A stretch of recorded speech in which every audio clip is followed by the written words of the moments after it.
नमस्कार साथियों, स्वागत है आपका सांवरिया ई मित्रों CKB यूट्यूब चैनल पर। प्यारे मित्रों, रोजाना की तरह आज भी मिलते हैं नए अपडेट के साथ में। और आज का अपडेट बहुत ही खास है आपके लिए, बहुत ही फायदेमंद होने वाला है आज का अपडेट आपके लिए। मित्रों, उससे पहले हम थोड़ी सी और चर्चा कर लेते हैं। जैसे कि आपको मालूम है, ITI के लिए एडमिशन प्रक्रिया चालू है।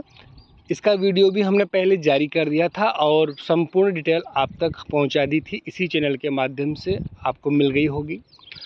ITI राजकीय जो औद्योगिक संस्थान है, औद्योगिक महाविद्यालय हैं, उनमें ITI प्रवेश प्रक्रिया प्रारंभ है। 10वीं पास या 12वीं पास बाद जो भी ITI करना चाहते हैं उनके लिए आवेदन प्रक्रिया प्रारंभ है। साथ ही मित्रों, एक और सूचना मैं दे दूं, स्पेशल BSTC के लिए 14 जून लास्ट डेट है। आज 13 जून हो चुकी है, कल लास्ट डेट है। जो भी स्पेशल BSTC करना चाहते हो तो संबंधित महाविद्यालय में जा कर के संपर्क कर सकते हैं। ऑफलाइन फॉर्म भरे जाते हैं, ऑफलाइन फॉर्म भरने की छोटी सी प्रक्रिया करके आप आवेदन कर सकते हैं। मित्रों, इसी तरह से कॉलेज एडमिशन्स के प्रथम सेमेस्टर के जो फॉर्म है वो भी चालू है, प्रक्रियाएं चालू हैं, राजस्थान महाविद्यालय में भी चालू हैं।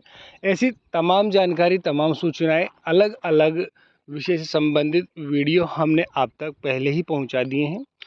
आज एक बार शॉर्टकट में मैं आपको रिवाइज करवा रहा हूं कि इस तरह के जो प्रवेश हैं, आवेदन प्रक्रिया हैं, वो चल रही हैं। आप बिना समय गंवाए आवेदन कर सकते हैं यदि आप प्रवेश लेने के इच्छुक हों तो। साथियों, सांवरिया ई मित्र CKB यूट्यूब चैनल पर यदि आप नए हैं तो मित्रों वीडियो को लाइक कर दीजिए, चैनल को सब्सक्राइब करके बेल आइकन प्रेस कर लीजिए, क्योंकि हमारे द्वारा डेली अपडेट तैयार किया जाता है और सब्सक्राइब करके बेल आइकन प्रेस करने से वो अपडेट सबसे पहले आप तक पहुंचता है।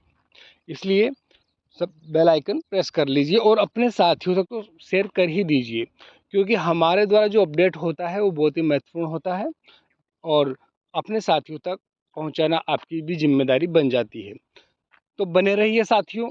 आज के इस अपडेट में हम बहुत ही महत्वपूर्ण खास बात करने वाले हैं। लंबे समय से प्रतीक्षारत BA स्नातक जिन्होंने कंप्लीट कर लिया है, ऐसे वो विद्यार्थी जो बेरोजगारी भत्ता पाना चाहते हैं, बेरोजगारी भत्ता लेना चाहते हैं और ऑनलाइन आवेदन करने का इंतजार कर रहे थे, उनके लिए आज का अपडेट बहुत ही महत्वपूर्ण है। इसलिए इस वीडियो को आप उन तक भी जरूर शेयर करें। बने रहिए आप वीडियो में। स्क्रीन पर देखिए साथियों,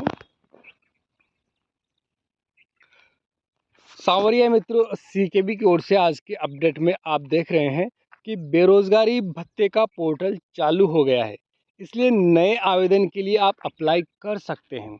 और नए आवेदन अप्लाई करने के लिए क्या क्या डॉक्यूमेंट्स चाहिए, क्या प्रक्रिया है, सारी बात आज आपको मैं इस वीडियो में बताने वाला हूं।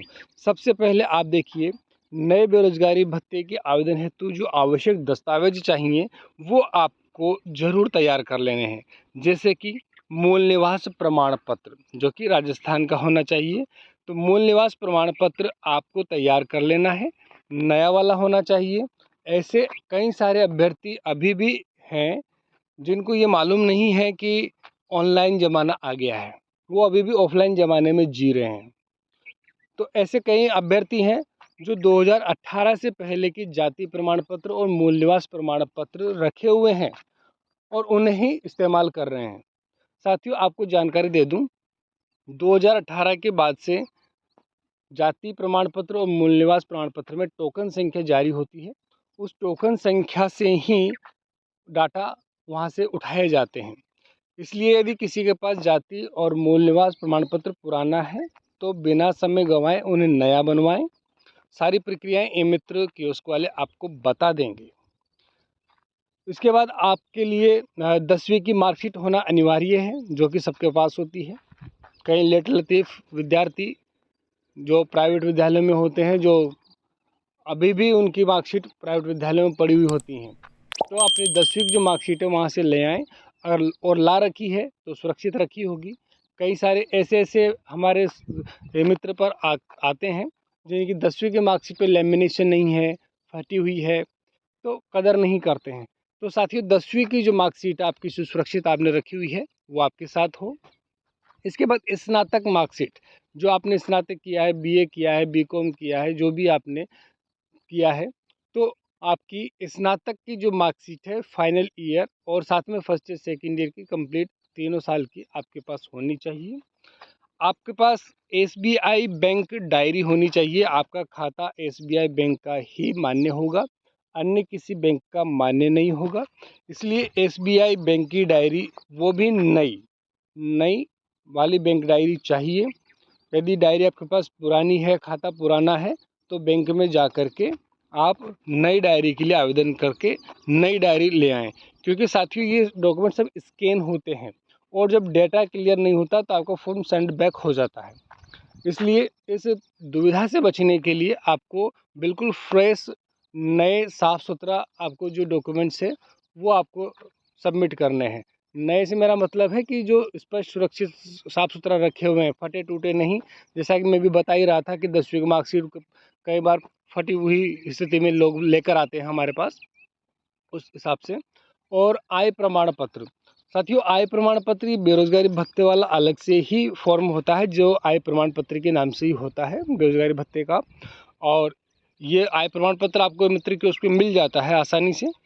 जाति प्रमाण पत्र SC ST के लिए चाहिए। जैसा कि अभी मैंने बताया कि जाति और मूल निवास पुराने हो तो नए बनवा लेने हैं। विकलांगता प्रमाण पत्र यदि लागू हो आपके लिए, यदि आप विकलांग हैं तो ये आपके लिए होना ज़रूरी है। इसके बाद 2 पासपोर्ट साइज़ फ़ोटो जो आय प्रमाण पत्र में लगाने के लिए चाहिए। 2 जगह आपकी फ़ोटो चस्पा होती है, साफ़ सुथरा नई फ़ोटो होना चाहिए, उस पर नोटेरी होती है, सील लगती है साथियों। तो 2 पासपोर्ट साइज़ फ़ोटो आपके पास होनी चाहिए। और आसार्थी स्वयं की SSO ID, पासवर्ड, ईमेल और मोबाइल नंबर आपके पास होने चाहिए। मतलब कहने का ये है मित्रों कि आपका जो बेरोजगारी भत्ते का फॉर्म ऑनलाइन किया जाएगा, ये आपकी SSO ID के माध्यम से ही किया जाता है। इसलिए आपकी SSO ID आपके पास होनी चाहिए। सब भी बना कर रखते हैं आजकल, SSO ID से बहुत सारे फॉर्म वगैरह अप्लाई होते हैं, तो SSO ID तो बनाकर सभी के पास रखी होती है। और अगर नहीं है तो SSO ID बन जाती है, जो कि जन आधार कार्ड से बनती है।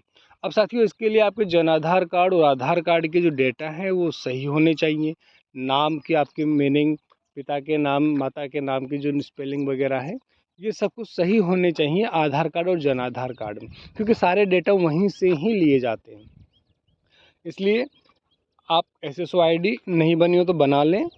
और मेल ID आपके पास सभी के पास होती है, मोबाइल में होती हैं। जन आधार कार्ड सही करवा लीजिएगा। अगर किसी तरह की कोई गलती है, कोई संशोधन करने की आवश्यकता हो तो करवा लीजिएगा।